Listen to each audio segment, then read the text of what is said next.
Gubernur DIY Sri Sultan Hamengkubuwono ke-10 resmi melantik Dewan Pengurus Kamar Dagang Industri atau Kadin DIY periode 2025 hingga 2030. Dalam acara tersebut, GKR Mangkubumi kembali dikukuhkan sebagai Ketua Umum Kadin DIY. Dengan dilantiknya pengurus Kadin DIY, diharapkan mampu menjadi jembatan antara pengusaha kecil dan besar, serta mendorong investasi hijau yang berkelanjutan di Yogyakarta. Pelantikan pengurus Kadin DIY masa bakti 2025 hingga 2030 berlangsung hikmat di The Alana Yogyakarta Hotel and Convention Center, Sleman, Yogyakarta. Prosesi pelantikan dipimpin langsung oleh Ketua Umum Kadin Indonesia Anindya Novian Bakri dan dihadiri oleh jajaran Forkopimda DIY serta para pelaku usaha dari berbagai sektor strategis di Yogyakarta. Dalam sambutannya, Gubernur DIY Sri Sultan Hamengkubuwono ke-10 menegaskan, Kadin harus menjadi wadah yang adaptif di tengah perubahan ekonomi global.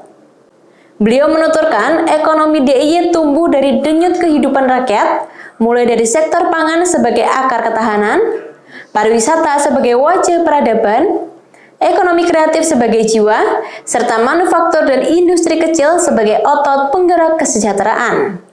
Sehingga ketika seluruh elemen ini bergerak selaras, akan terbangun tubuh ekonomi DIY yang utuh dan tangguh. Saat ini dunia sedang bergerak sangat cepat.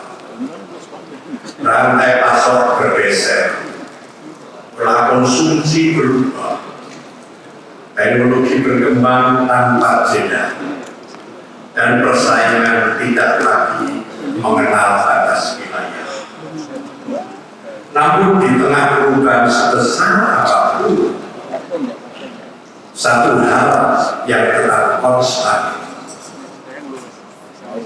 kemajuan akan ditentukan oleh kepemimpinan.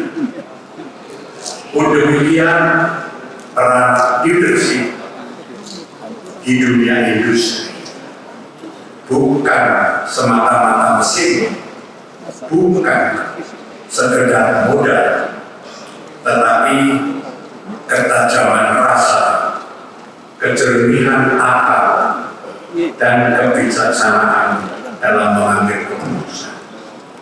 Ketua Umum Kadin DIY GKR Mangkubumi menyatakan komitmennya untuk bersinergi dengan pemerintah daerah.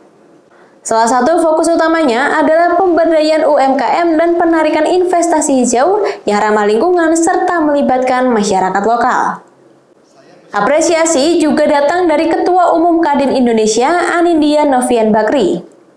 Ia menilai Kadin DIY sebagai contoh organisasi yang harmonis dan mampu menjadi penghubung antara kebijakan pemerintah dengan dunia usaha, mulai dari level lokal hingga global. Dengan kepengurusan baru ini, Kadin DIY diharapkan dapat melahirkan lebih banyak juara lokal atau lokal champion di sektor pangan, ekonomi kreatif, hingga industri manufaktur untuk kesejahteraan masyarakat Yogyakarta.